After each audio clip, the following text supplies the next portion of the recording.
అంత తొందర ఏముందమ్మా? శ్రావణం దగ్గర పడింది కదండి. పెద్దాడికి శ్రావణంలోనే చేసాం. వాడి జీవితం బాగుంది. వీడికి కూడా శ్రావణంలోనే చేద్దాం. శ్రావణమా? శ్రావణం దాటితే మళ్ళీ ముహూర్తాలు మంచి రోజులు లేవంట. అందుకే త్వరగా చూడండి. ముహూర్తాలు మంచి రోజులు కూడానా? ఉంటాను పాస్టర్ గారు, వందనాలండి. ఓర్ నాయనో. చాలా వెడ్డింగ్ కార్డ్స్ మీద, మ్యారేజ్ ఫ్లెక్స్ల మీద ఇది యెహోవా ఏర్పాటు చేసిన దినం అని ఉంటుంది. ఎప్పుడైనా చూసావా? ఆ, దేవుడు దాన్ని చూసి ఏమనుకుంటాడో కదా.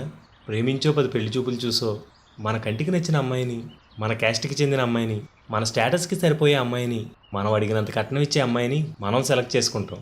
బ్రాహ్మణుడి దగ్గరకో హిందూ క్యాలెండర్ దగ్గరకో పోయి వాళ్ళ మతం దృష్టికి మంచి రోజుని మనం సెలెక్ట్ చేసుకుని పెళ్లి డేట్ నిర్ణయిస్తాం. అన్నీ మనమే నిర్ణయించుకుని వెడ్డింగ్ కార్డు మీద మాత్రం ఇది యెహోవా ఏర్పాటు చేసిన దినమని రాసేస్తాం. మన దేవుళ్ళు గనక జీవం లేకపోతే ఇలాంటివి ఎన్ని చేసినా పర్వాలేదు, కానీ మన దేవుడు సజీవుడు, ఇదంతా చూస్తున్నాడు. బహుశా బాధపడుతుంటాడు కదా. అన్నా, అసలు ఇవన్నీ ఎలా వచ్చాయి?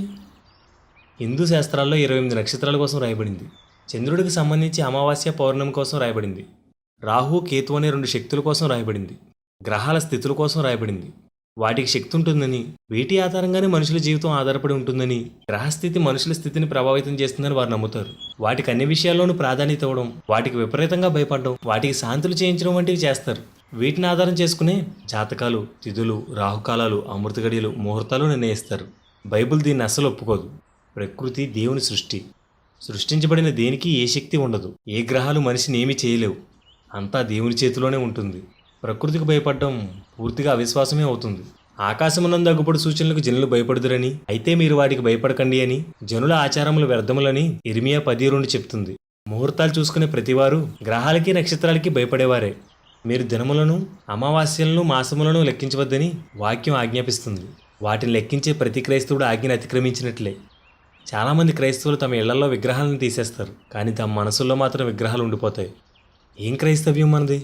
ఎదురులకి భయపడతాం, వాహనాలకి నిమ్మకాయలు కడతాం, ఇంటి మీద దిష్టిబొమ్మలు పెడతాం, కుడికాలు ఎడమకాలు అంటాం, మంగళవారాలు శుక్రవారాలు అంటాం, నైరుతికి ఈశాన్యానికి భయపడి వాస్తు పాటిస్తుంటాం, తిథులు, వారాలు, ముహూర్తాలు, మూడాలు అంటాం, జాతకాలు చూస్తుంటాం, పగడాలు, ముత్యాల ఉంగరాలు ధరిస్తాం, షష్ఠిపూర్తి, శ్రీమంతం చేస్తూ అన్ని ఆచారాల్లో దేన్ని వదలం.